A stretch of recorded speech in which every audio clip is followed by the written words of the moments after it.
Songni chini takuk song chung bai joining nahar phaika abani bagai chung bala khana tongthago tan bagai himba chung chini oro 46 chini o constituency o 46 constituency o chini wanjui bosong roktri na poila hapayo ingkai abani sekang mugli tai Muslim belt tai nini Hindustani belt to sekang ni simina tongoi tongo hai phano dirili simi ingkai chini borok bo wanjui bosong ro borok bo chung bai phai jori tong phaika aban bagai chung bala khana tong thogo o area ro chung samung khailai pal baksa khlai no chung samung khlainai Maharashtra ni tagi mani bisingti khlai ingkai asuk nong situng tini 11 family phaika 36 voter ingkai tini 100 jona 100 family phainani kok tongmani phiaba BJP ni borok no lama kasumani bagai borok tini ro sopai malia joining na phai malia next to chung tai program khlainai ajora rogo chung tai program kotor khlainai ingkai apro kebang ma khlai chung joining bo nahar lainai thansa baksa ke samung khlainai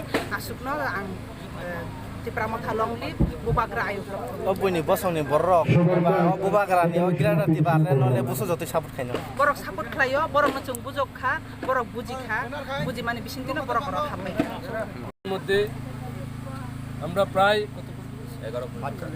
11 পরিবারের 34 জন voter তারা প্রত্যেকে বাঙালি সম্প্রদায়ে আমরা join করেছি আর আমাদের কাছে যতটুকু সেখানে রিপোর্ট রয়েছে সারা গাঁওসভার মধ্যে ভবনচলা সমস্ত গাঁওসভার মধ্যে 70% লোক আমাদের মতার কাছে আসার জন্য মতা হয়ে কাজ করার জন্য সেখানে তারা আশ্বাস দিয়েছেন কিন্তু ভয় পাচ্ছেন বিজেপির কিছু মস্তান সেখানে প্রতিদিন হুমকি দুমকি দিচ্ছে ভয় দেখাচ্ছে তার পরিপ্রেক্ষিতে ওনারা সরাসরি আসতে পারেননি এবং তাদেরও নাম আমরা সেখানে প্রকাশ করিনি প্রায় সেখানে শতাধিক পরিবারের মতো আজকেই সেখানে জয়েন করার কথা ছিল একমাত্র এই বিজেপির মস্তানদের কারণে বিজেপির গুন্ডা বাহিনীর কারণে তারা আসেননি কিন্তু ফোনে যোগাযোগ করছেন যে আগামী দিন যদি আমরা আরেকটি প্রোগ্রাম করি তাহলে তারা সেখানে অংশগ্রহণ করবেন এই কথাটুকু তারা আমাদেরকে বলছেন তো আগামী দিন আমাদের এই গাঁওসভার মধ্যে আমরা আরেকটি প্রোগ্রাম করার আমরা চেষ্টা করছি আমরা প্রোগ্রাম করব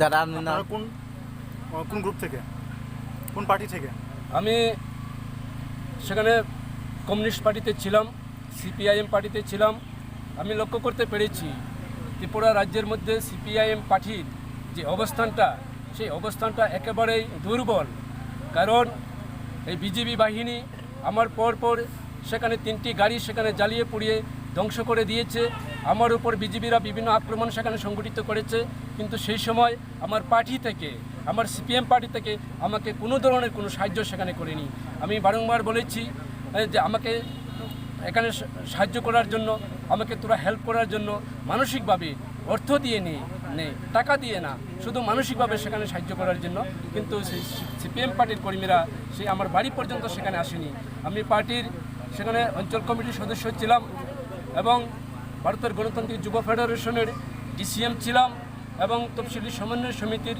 ডিসিএম ছিলাম এবং দুর্গাচমনি আরডি ব্লকের সাব কমিটির মেম্বার ছিলাম এই দায়িত্ব নিয়ে সেখানে দীর্ঘদিন সেখানে আমি কাজ করেছিলাম বামপন্থী কিন্তু আজকে আমি লক্ষ্য করতে পেরেছি যেইভাবে আমার উপর একাধিকবার প্রাণঘাতী আক্রমণ সেখানে এসেছে সেই সিপিএমের কর্মীরা সিপিএমের নেতারা আমি তাদেরকে বারবার বলা সত্ত্বেও তারা সেখানে কোনো উদ্যোগ নেয়নি কোনো উদ্যোগ গ্রহণ সেখানে করেনি আমি দীর্ঘ প্রায় 4.5 বছর বাড়ির বাইরে ছিলাম উপস্থিত আছেন আমাদের বিশিষ্ট সমাজসেবী রাজু মালাকার ওয়াইপিএফের সুরমা প্রেসিডেন্ট জাকেব হালাম সবাইকে আমি আমার ব্যক্তিগত তরফ থেকে নমস্কার অভিনন্দন জ্ঞাপন করছি এবং এই প্রাকৃতিক দুর্যোগের মধ্যে যে সকল বন্ধুগণ উপস্থিত হয়েছেন সবাইকে আমার শতকোটি প্রণাম বাবুলধারা বাজারের ক্রেতা বিক্রেতা এবং মতো এলাকার সকলকে আমার প্রণাম আরক্ষা প্রশাসন এবং মিডিয়া বন্ধুদেরও আমার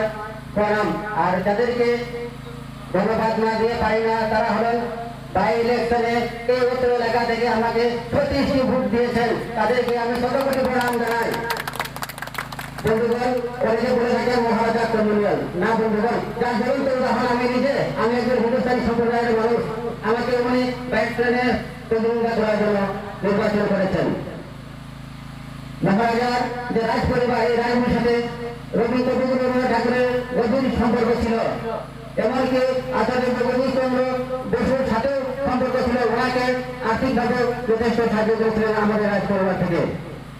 বন্ধুগণ, আপনারা এই সরকারকে জুমলাবাদী সরকার বলেন। দেখেন তো আপনাদের মনে আছে কিনা নাম্বারটি 888227196, এই নাম্বারটি আপনাদের মনে আছে? এই নাম্বারটি মিস কল বাবার নাম্বার। তিনি বলেছিলেন এই নাম্বারে নাকি প্রথমে মিস কল দেবে, তিনি প্রথম চাকরি দেবেন। আমি বিজেপি বন্ধুদের জিজ্ঞাসা করতে চাই, ওনারা কি মিস কল দিয়ে চাকরি পেয়েছেন? আমার তো মনে হয় না পেয়েছেন। যে আর জুমলাবাদী একটা মিথ্যাকে ঢাকতে গেলে বন্ধুগণ 10টা মিথ্যা বানাতে বলতে হয়। যেমন ভীষণ বলে যে প্রতিশ্রুতিগুলো দেওয়া হয়েছিল রেগার মধ্যে 340 টাকা, আমার মনে হয় না কেউ পাই বলে। আমার মনে হয় যেই পাতালকন্যা জমাতিয়া বাঙালির বিরুদ্ধে কথা বলেছিল, সেই পাতালকন্যা জমাতিয়া আজকে বিজেপির মহিলা সমিতি সেখানে সভাপতি। তাহলে আমরা কি বুঝবো? তাহলে আমরা এটাই বুঝে নিতে পারি যে পাতালকন্যা জমাতিয়া বিজেপি মহিলা সমিতির মহিলা মোর্চার নেত্রী। তাহলে বিজেপি বাঙালি বিদ্বেষ, মোটা বাঙালি বিদ্বেষ নয়, সেটা আমরা পরিষ্কার, সেটা আমরা বুঝতে পারি। সেখানে আরো যদি পেছন দিকে আমি যাই, তাহলে আপনারা দেখবেন ভারতবর্ষ যখন পরাধীন ছিল, পৌনে 200 বছর আমাদের ভারতবর্ষের মধ্যে ইংরেজ সেখানে শাসন করেছিল। সেই সময় বিজেপি RSS কোনোদিন কোনো সময় সেই ব্রিটিশের বিরুদ্ধে সেখানে কথা বলেনি। ব্রিটিশের দালালি করেছিল সেই দিন সেই RSS বাহিনী, সেই বিজেপি বাহিনী, সেই নাটুরাম গোট, আপনারা নাম শুনেছেন। সে কি করেছিল? সে মহাত্মা গান্ধীকে হত্যা করেছিল। আজকে এত দরদ কেন বিজেপির? আজকে কেন এত দরদ? মহাত্মা গান্ধী ওনার প্রতিচ্ছবিতে মালা দিচ্ছে, চোখের জল পালাচ্ছে, ভক্তি দিচ্ছে লম্বা হয়ে, কারণ দেখছে আগামী 24 সালে ভারতবর্ষের মধ্যে বিজেপি থাকবে না, ত্রিপুরা রাজ্যে আগামী 23-এ বিজেপি থাকবে না। জনগণ তাদেরকে ছেড়ে দিয়েছে, জনগণ তাদেরকে পছন্দ করেছে না, বিজেপির পায়ের নিচে মাটি নেই। তারই জন্য এবারে মহাত্মা গান্ধীকে ভক্তি করছে, মালা দিচ্ছে, সেখানে ভাব দেখাচ্ছে, প্রমোদ দেখাচ্ছে। বন্ধুগণ, সতর্ক থাকবেন। এই বিজেপি সারা ভারতবর্ষের মধ্যে জমা। আপনারা জানেন 2014 সালে দিল্লির পার্লামেন্টে সরকার ত্রিপুরার ভূমিপুত্র, আমরা ত্রিপুরার ভূমিপুত্র, তার কল্পনা ভাষায় বলা হয়েছে ত্রিপ্রাসা।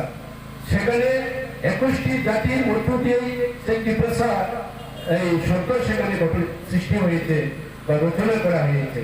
বাস্তবে এই যে ত্রিপুরা মাতা, সেটা শুধু ট্রাইবেলদের জন্য না, সমস্ত ত্রিপুরাবাসীর জন্য। বাঙালি, উপজাতি, মারাঠি, পাঞ্জাবি, হিন্দুস্তানি, আমরা সব জাতির বসবাসের মধ্য দিয়ে তাকে বলা হয় ত্রিপ্রাসা।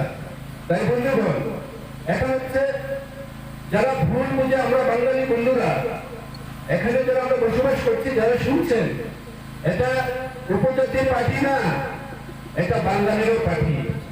বাঙালি উপজাতি মিলেই এই পার্টিটা সেখানে সৃষ্টি করা হয়েছে। দেখেন, এখানে আরেকটা কথা বিজেপি মানুষকে বোঝানোর চেষ্টা করছে, ঘরে ঘরে গিয়ে কি বোঝাচ্ছে? এটা ত্রিপুরার পার্টি। যদি তোমরা সেই ত্রিপুরা পার্টিতে ভোট দাও বাঙালিরা, তাহলে সরকার গঠন করার পরে ত্রিপুরাতে আর থাকতে পারে না। বন্ধুগণ, আমি একটা কথা বলতে চাইছি, আমাদের ভারতবর্ষ 1947 সালে 15ই আগস্ট আমরা স্বাধীনতা পেয়েছি। ছোট থেকে বড় পর্যন্ত জানেন। আজকে আমাদের ত্রিপুরা রাজ্য একটা রাজন্য শাসনের মধ্য দিয়ে চলছিল। আমাদের ত্রিপুরা রাজ্য কখনো পরাধীন ছিল না, সেটা আমরা জানি, আমরা ইতিহাসে পেয়েছি। সেই রাজন্য শাসনকালে এই ত্রিপুরা রাজ্যের মধ্যে বাঙালিরা ছিল। কলকাতা থেকে বাঙালিরা আসতো, চট্টগ্রাম থেকে বাঙালিরা আসতো। রাজার যে কাজকর্ম, হিসাব নিকাশ ইত্যাদি যে লেখাপড়া করতো, কারা কারা ছিল? বাঙালিরা ছিল। হয়তো সংখ্যায় কম ছিল, কিন্তু যারা ওই সময়ে এই লেখাপড়া করতো